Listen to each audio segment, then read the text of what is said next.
It is with my great pleasure to announce Donna Hauser, Dr. Donna Hauser, as our keynote today. Yesterday, I mentioned that there's something good going on in Suite 203 in the Akasofu building of the International Arctic Research Center, because both of our keynote speakers are from that very office suite. Donna is a research assistant professor, soon to be associate professor at the International Arctic Research Center at the University of Alaska Fairbanks, where she pursues interdisciplinary and collaborative research in marine ecology. Her research portfolio is centered on marine wildlife, but also the people who rely on them in rapidly changing Arctic ecosystems. Donna increasingly works at the social ecological interface through partnerships with tribal organizations and Indigenous coastal communities in northern Alaska to examine how sea ice loss affects marine mammal habitat, the access that people have to that marine mammal habitat, and opportunities to elevate community-driven research in Arctic change. Donna is involved in lots of projects, but she leads the Alaska Observatory and Knowledge Hub, which we call here in Alaska AAOKH or AAOK. And she also is a part of the Ikagwik-Segukin project, which is based in, I think, Kotzebue, Donna, yeah. And also, I just wanted to hold up, Donna's also a children's book author now. She worked with her team to put out this book. I know she's going to give a shout out later. But this is my kid's copy. Get your copy now. This is Donna's put a lot of effort into this new children's book to talk about exactly what her research area is and the work that she's been doing with northern communities in Alaska. So welcome, Donna. Thank you, Katie. And great. Thank you so much to the organizers and the steering committee for the invitation to join you all. Thank you so much, Katie, for that lovely introduction. And of course, she's right. She's also part of the suite in IARC 203. So we invite you guys to stop by if you're in Fairbanks. Today, I'm going to talk a little bit about some examples of research partnerships that bring together diverse worldviews, perspectives, and information to generate new insights or novel insights even about the ecology of rapidly changing ecosystems, and in particular marine ecosystems is the area that I work in. And I would argue that the partnerships that I'll talk about at least are only really possible because we had this ability to build trust, to listen to each other, and a recognition of the value of different ways of knowing. And so I appreciate the land acknowledgement earlier. I'd like to start by setting the context that I bring to this workshop from the state of Alaska. And for everybody, I'm sure you realize that the state of Alaska is what makes the US an Arctic nation. And so I'm showing this map of Alaska Native languages because it really shows how all of Alaska comprises the homelands of Alaska's First Peoples. There are currently 229 federally recognized and sovereign tribes in Alaska. And you can see that there's several different cultural groups that line the coasts of Alaska and all across interior Alaska. All of Alaska is Indigenous homelands. And each of those cultures have unique knowledge systems. They have unique relationality to their ecosystems that they've stewarded for thousands of years. And of course, they continue to do that today, but it's within the context of a much more complicated colonial setting that's affected inclusive and equitable management of Alaska's oceans and lands. And so let me take a moment to set my own positionality in entering this work. I'm a white settler of German descent. I grew up on Dena'ina land in Anchorage, Alaska, where I learned to love Alaska's natural spaces and places. My parents were a fisheries biologist and a consulting dietitian, and they encouraged me to grow a love for Alaska's people, places, and wildlife. The grainy photos on the right here are some snaps from when I was in high school on a family kayaking trip in Ketchimek Bay. And Supiaq and Dena'ina lands in South Central Alaska. And those roots really have tied me deeply to Alaska. And so the photo on the left is of my family now. My son's about to go into high school himself. And this was a picture again from the shores of Ketchimek Bay one fall.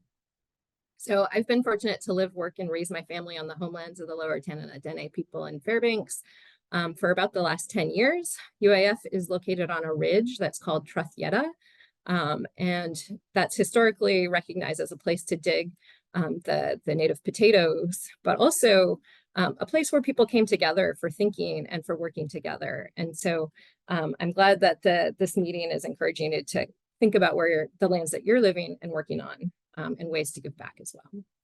So the meeting organizers also asked me to speak a bit about my own journey in this work. So as I mentioned, I grew up and I returned to Alaska after going away for school. I became classically trained sort of as a marine ecologist, and in particular, focusing on the movements, behaviors, diving ecology of Arctic marine mammals and how they're responding to their changing environments, in particular sea ice. As I've come back to the University of Alaska Fairbanks, it's been awesome to come back to my home state of Alaska to conduct research. But I've also kind of come with this new realization that marine mammals are food, their culture, their spiritual components of the way of life for so many Alaskans and have been for, since time immemorial. And so through a few pivotal projects and research opportunities, I've reframed a lot of how I do research to understand Arctic marine ecosystems and marine mammals. So instead of going to a community to work on research questions that were focused only on animal ecology and showing up and leaving, I'm increasingly working towards directly working with community members, trying to reach more equitable and inclusive research partnerships. And so today I'm going to give you a few examples as case studies just to try to illustrate my journey on this work.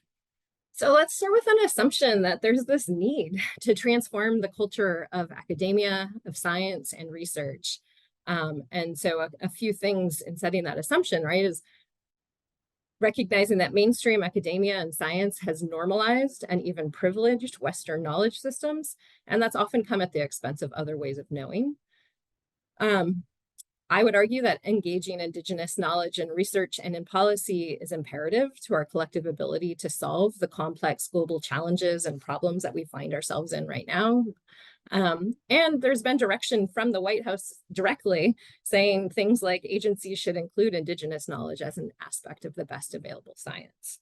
And so, yeah, let's start with that framework. And in Alaska, at least, I would argue that co-production of knowledge has become a bit of maybe a buzzword even, but this is particularly in the context of Arctic research with Indigenous communities. If we think about this term co-production of knowledge, historically it's been framed as this interdisciplinary approach to include so-called stakeholders for actionable science, which is great. But here I am striving towards approaching a new framework that's been introduced by Julie Raymond Jacobian from Coeric, Rachel Daniel, then from Pew Research, and then also Carolina Behe from previously from Inuit Circumpolar Council. So this framework is embodying culturally responsive concepts with equity centered across all components. And I really encourage you to check out this paper if you haven't already. So let me introduce a project called Ikagvik or which means ice bridges in Inupiat. So this has the overarching goal of bridging science and Indigenous communities to study sea ice change in Arctic Alaska. The centerpiece is really, so the project has been focused in Northwest Alaska in Kotzebue Sound, with the centerpiece really being this co-production of knowledge approach. So we have an interdisciplinary team of scientists, as well as several Indigenous knowledge holders and the tribe as co-PIs on this project. So I'll play this short video. This is Sikorik Whiting. She's a leader in Kotzebue, talking about how this project started and what's been unique for the community of Kotzebue in particular. We've seen researchers coming in and out of Kotzebue my entire life, and even before I was born. This is the very first project that I know of that came to Kotzebue and asked the elders, what would you like us to do? What kind of questions do you have about the research project? So they came in and they worked with our elders. They did not come in and say, we're going to do this and we're going to do that. Can you help us? They came in and they talked to our elders and they said, what would you like us to study? The very first project that come into Kotzebue with regards to science that ask the Inupiaq people first, what would you like us to study? So this is the way it should be when it comes to traditional knowledge and science, you know, working together so we can complement each other. So as Sikora mentioned in that video, the local tribe, the Native Village of Kotzebue, identified an Elder Advisory Council. They guided us through every step of the research, all the way from the development of our actual research questions, going out and collecting the data, and then interpreting the results and sharing them back out, sharing presentations. And we did have this filmmaker following us around, and so that's a really great opportunity to be able to help showcase some of their words and videos. So I'll point to that as I go forward here. So we had a number of different types of approaches, including the Indigenous knowledge, but also we had this large drone. We took measurements on top of the ice and under the ice. And as I mentioned, there was a documentary filmmaker along for the project as well.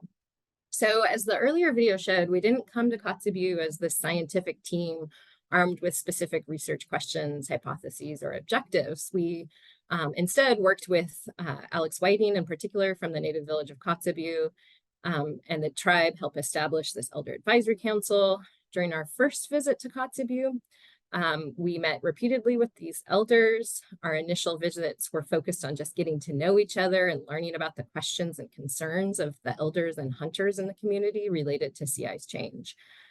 We moved our initial meetings out of that conference room at the tribe and into this classroom at the UAF Chukchi campus. We literally started sketching ideas and research questions on this blank whiteboard. And I'll mention that our funding was open enough that the only real initial bounds to the scope of our project involved a focus temporally on the spring breakup period, and then geographically on the marine areas of Kotzebue Sound. So as I mentioned, we came to the table armed with a diversity of research experiences and science and tools, research tools, including the ability to use a large drone to survey a lot of the region. And so out of this process, we had 6 overarching research questions that emerged, and the themes related to things like sea ice loss, the breakup process, what ocean conditions lead to warming, the role that rivers are playing in breakup and sediment transport, and of course, marine mammals were central to a lot of the questions as well, that they rely on as some of their most important marine resources. So I'm not going to go into detail of all of these questions that we developed, but we've now co-authored 4 research papers. We have a 5th in revision, and I'll point you to where you can find out more about some of the actual science results. We had, as I mentioned, here are some of those papers. There is an active website. The project has now come to an end, but we have an active website. And if you go on YouTube and you search for our project name, you can come up with a series of shorts, as well as a long feature-length film about the project and various aspects of the project as well. So I encourage you to go check out some more on that. But I want to take the next few minutes to transition to a discussion of some other opportunities, other research elevating community-driven research partnerships that track and respond Arctic environmental change. In particular, I wanted to tell you about a project at UAF where we're working with communities in northern coastal Alaska to develop the Alaska Arctic Observatory and Knowledge Hub. We refer to this as AOK for short. AOK is a big project, but the key component is focused on a network of local observers from communities across the Chukchi and Beaufort Sea coasts. Local observers lead traditional Inupiaq ways of life that are based on the land and the sea. And as part of AOK, observers are taking regular observations of ocean conditions, sea ice conditions, weather, wind, things like fish and wildlife. They're very holistic observations. And here are Tikigak or Point Hope observer Guy Omnick, who's reflecting, saying, global warming's happening. It's affecting different villages in different ways. I collect observations as an important tool for the future. We can look back on these observations in years to come to compare if there are any dramatic changes. And I love using that quote from Guy because I think it really summarizes a lot of what we're trying to do. within AOK and addresses one of the first priorities that has been identified by our observers and our steering group to really sustain the ability through funding and through resources to our observers to continue to take these observations. And I want to also recognize that I'm speaking today on behalf of a really big collaborative team from AOK. So that includes several Inupiaq observers, as I mentioned, but also a steering group that's composed of Indigenous leaders and academics at UAF, also graduate student researchers, education specialists. You may recognize our keynote speaker from yesterday, also some research staff. So we call this a community-based observing project. And so I just wanted to define that in a few ways as well. So the first, this coordinated community-based observing efforts are providing an opportunity to document environmental conditions on the local scale. And through these partnerships with Indigenous community members, the observations become rooted in Indigenous worldviews that represent local perspectives, stewardship, and kinship to the land. And over time, these observations become a powerful record of changing conditions and implications for communities. So here's an example of an observation and a photo that was contributed by our Kaktovik observer earlier this year. So this is just to give you an example of, we have these narrative descriptions that include things about the weather, the ice, the ocean conditions, as well as wildlife, potential implications of the conditions on the community. And so I'll include a few other examples throughout the rest of the talk.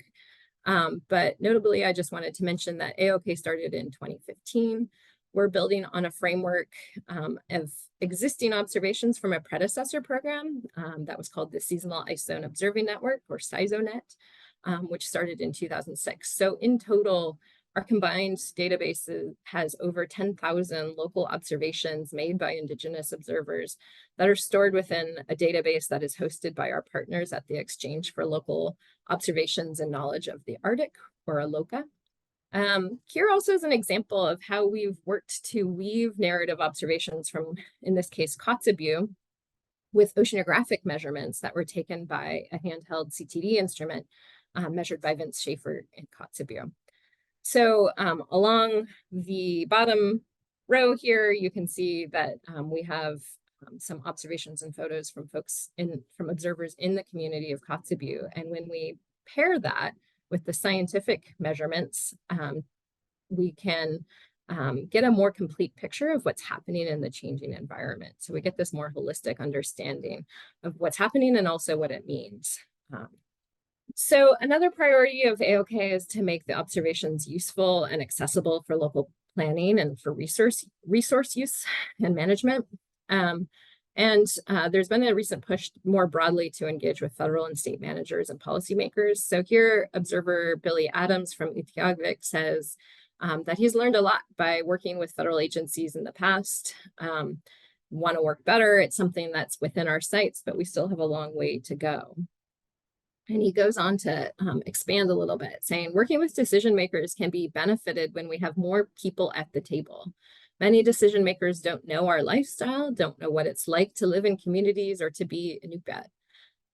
We have a lot to learn from each other. And so it would be beneficial to have local experts to share about our traditional and cultural foods and issues and using our observations. And I'll just mention that another priority of AOK has been to support the next generation of Indigenous leaders and scholars. Because AOK is coordinated by the University of Alaska Fairbanks, which is an Alaska Native serving institution, we can work on engagement by providing work, providing research, and providing funding opportunities for UAF graduate and undergraduate Alaska Native students. So here are three current and recent students. Mick Lindley is a PhD student in fisheries. Kim Pickhook is a master's student in interdisciplinary studies. And I'll point out Roberta Glenn, who finished her degree in geosciences with AOK in 2022 and has since then taken an increasing leadership role within AOK. So she is now staff with the project as our project coordinator and community liaison. So each student hadn't come to the table with their own disciplinary interests that link into AOK, but they've also recognized that the being involved with this project provides space for peer mentorship, but also support from Alaska Native experts. And so here a quote from Mick saying, because of the long-standing trusted relationships that AOK has built with observers, I've been able to learn from people across the Arctic who are eager to support us students in our work through AOK, which is something I otherwise wouldn't have. It's given me a lot of confidence in developing my identity as a Western natural scientist and an Indigenous person to learn from Indigenous people who support me and my work. So there are lots of ways to learn more about AOK. We had a recent paper come out in Arctic Science. We have a really active Facebook page where we are regularly posting observations and insights from like satellite observations, that kind of thing. And then we have a newsletter that gets mailed to all post office box holders twice a year. It's also available digitally. And so if you send me a direct message in the chat with your email, I can add you to that distribution list if you're interested as well. So just a few more comments before I finish up. In the context of supporting future Indigenous leaders, I also wanted to make a quick nod to a graduate student focused project at UAF. In particular, the work of AOK is aligning with this NSF funded graduate student program to which I'm affiliate faculty. So there are 19 predominantly Alaska Native graduate students within a program called DMUMTA, because it includes our current AOK students. And in terms of just a note about representation, so Alaska Native people make up nearly 20% of our state's population, but less than 3% of students and less than 1% of faculty within the College of Fisheries and Ocean Sciences at UAF were Alaska Native before this program, before DMUMTA started. So there's also been a near complete absence of Alaska Native people in state and federal resource management bodies, and a near complete absence of Indigenous knowledge that's being taught or guiding management. And so this project started DMUMTA. It's a word that means all of us in Yupik and Sugpiaq languages. It's a program at UAF centered on elevating the 14,000 plus years of Indigenous stewardship and bridging Indigenous and Western sciences to transform graduate education and research in fisheries and marine sciences. So along the sides here, I've just listed out some of the additional activities within the program that are targeted at inclusion and equity. And I will point you to the leadership team of this project, including Drs. Courtney Carruthers, Charlene Stern, Jessica Black, Peter Wesley, and Sonia Ibarra.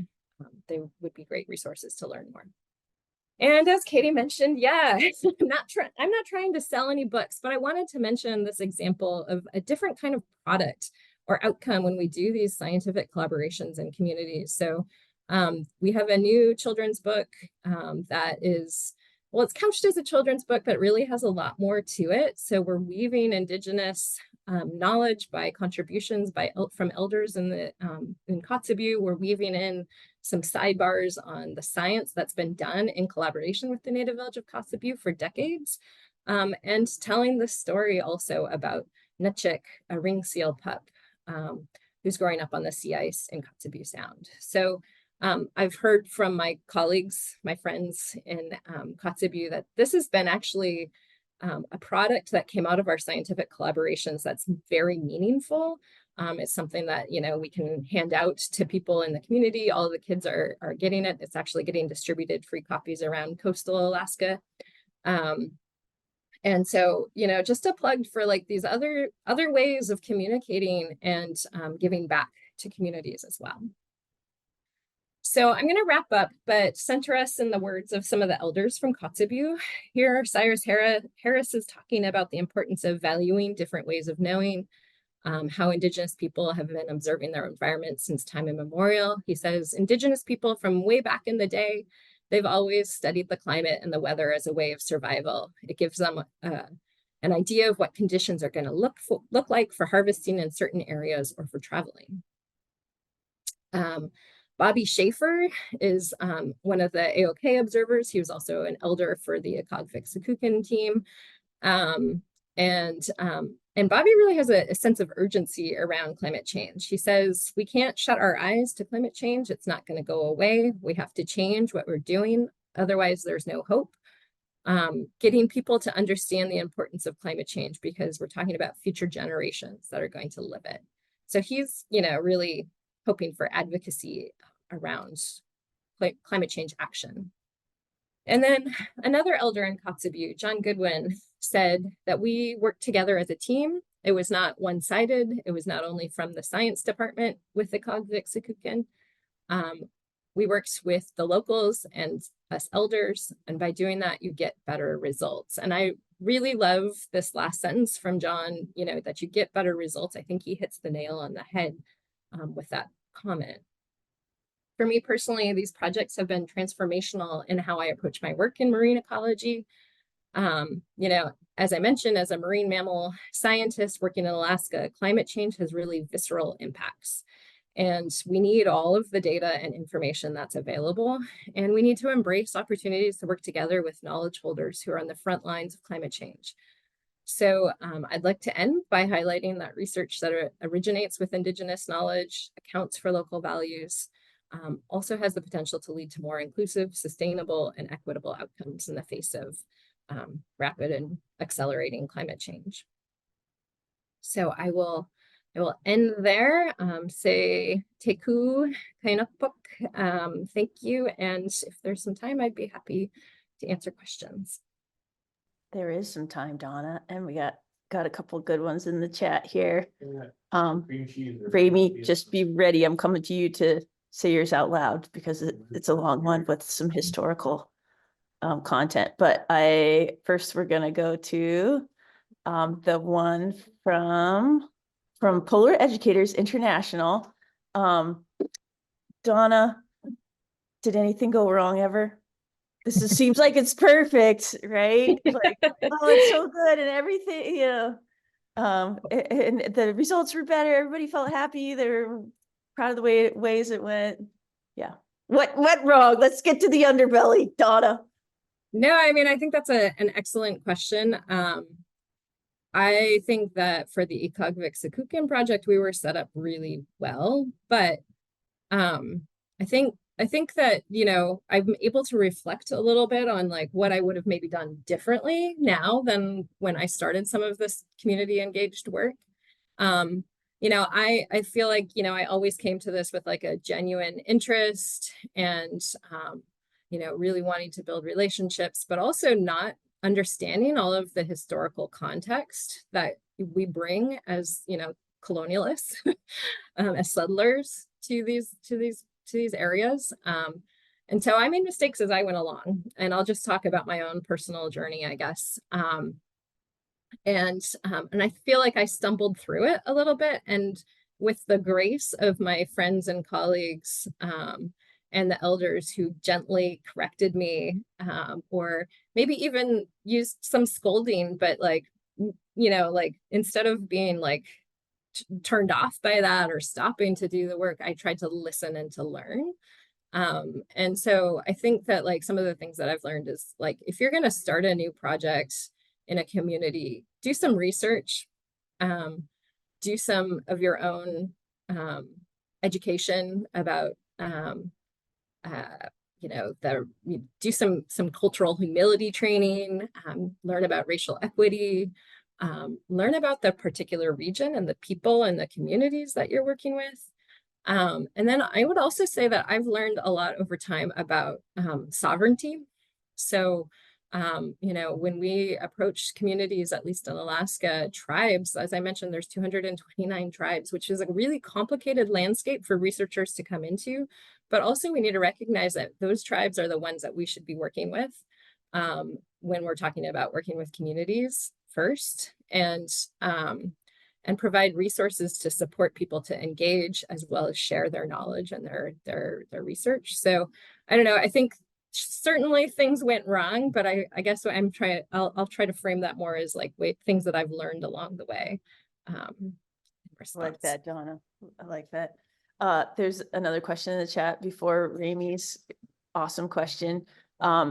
So a lot of people in this Zoom room are not from, their ancestors are indigenous to someplace else than the communities they're working in. When you get asked, and like all of us have been giving talks in this conference on behalf of projects from places that we're not from, and very seldom are the folks that are from those places talking in these spaces. And can you talk, I know that you try to amplify the voices of your emerging leaders. For example, Roberta Glenn did the Arctic report card announcement, not you. Can you talk about like how you navigate that tension, and yeah, and what kind of decision, how your decision-making process goes when you're invited to do something like this? Yeah. So, I mean, it's a balancing act, and I haven't figured it out completely, but just from my perspective of trying to be a good ally, I mean, I think so. Absolutely, we are trying to increasingly move over and make space for Indigenous scholars and amplify their voices when we can. And so, as I mentioned, Roberta Turok Glenn Barade now. She is increasingly stepping forward to take leadership of this project. But there's also times where it's like important to recognize that we need to balance like what we're asking of all of those folks. They're incredibly busy and they get asked for things all the time. And so there are places where I can step in and provide that support. So like, for example, right now, Roberta and I are working on 2 proposals that are due tomorrow. And it's really awesome to be able to be in a position where I can say, hey, Roberta, you take the PI status of this proposal and you lead it and try to, grow your skills. And I can take the request to share a keynote presentation. So there's things like that. Also in my presentations, I think it's really, what I try to do is set my own positionality in entering that work, recognize that I am not Indigenous, and then include videos and quotes and pictures that are representing their voices. One of the things that we have done with the AOK network, and speaking specifically with the observers, is to ask them, about audience for who do they want to be using their observations? Who do they want to be accessing them, and how? And overwhelmingly, the response from our observers is that they want their observations to be out there. They want them to be used with limits, right? So we have developed a data use agreement and some protections around some of the information that we share, but they do want their voices to be amplified. And so, it's for me, I try to spend a lot of time listening and following the lead from our observers and from my colleagues, my knowledge holder friends, to make things happen. And I will, also acknowledge I'm in a place of privilege and have power in my position. And so being able to use that and step forward at times where, I can carry some of that burden of the requests and point to their contributions. Thanks, Donna. Okay, Ramey's got his camera up, and Ethan, I see your question in the chat and your hand up, and it looks like we have enough time to get to Ramey and you, Ethan, and then Nathaniel, we'll see where we get after that. Okay, so Ramey, go for it. I think, good morning, everyone. Thank you all so much. Everyone, I think, hopefully can read what I wrote in the chat. And I think in relevance to this presentation, and then generally this conference, and then the presentations yesterday, when we have a bottleneck where we are, and we have the research or dollars or personalities or people that can come through here and spend time here, the ability to have that science and those stories, this work and these conversations, so many in generations before have struggled to themselves as the people that they are, as aunties and uncles, as parents, as people that were from Massachusetts or from California, and for whatever reason, the last frontier or UAF or science or something brought them here, and then something was amiss, and they worked to try to figure out how that translated. And so they asked, and they asked a lot of other scientists, and they asked of other who lived here from the rivers that fished or whatever those things were. And so that body of science and that conveyance with institutions like the university and within science, within our communities, just to sum that up, I'm just thankful that we are here. We are still present, that those stories that we won't ever know, that have never gotten written, that those are a part of the science of the phenomena that our words and our data are still trying to make sense of. And that's with us each. So yeah, I just have a lot of admiration for these efforts to continue forward, and there's even more to it in practice. Thanks, Remy. Profound, as Oh. always. That is what this is all about. Ethan, you had your hand raised. Did you want to say it out loud? Yeah. Sure. Thanks for that really inspiring presentation, Donna. And what sometimes holds me back when I'm thinking about trying to do some of this work as a researcher is thinking of publications, like outlets to publish in. And some of the mainstream journals might not appreciate this work, unfortunately. And have you ever run into that? Or I was trying to note what journals you were publishing in. I have run into that problem. So the Ikagvik project in particular, we had a paper that was titled Co-production of Knowledge, blah, blah, blah. And not blah, blah, blah, but like there was more to the title, and we were showing impacts of sea ice loss on access and availability of traditional resources. And so we actually shot pretty high initially with submitting that journal article, thinking like, hey, this is all of the buzz, people are talking about it, there's lots of interest. And it took like over a year to get that paper published. It was the hardest paper I've ever gotten published. We end up going to like 3 or 4 journals, and it always reviewed super well. Like the reviews from the reviewers were actually really good. There was never anything about the science or the statistics or whatever.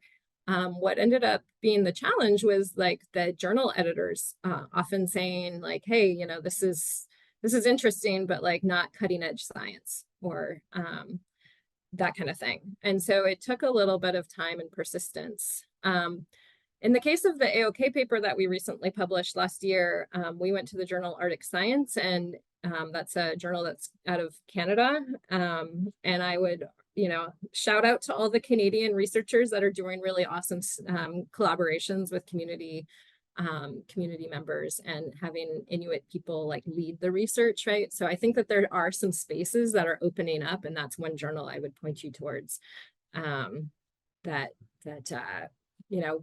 Before we submitted that journal, or before we submitted that article, we asked things like, hey, we want to do a summary in it's actually written in Inupiaq, and asked would they be open to that, and the answer was yes.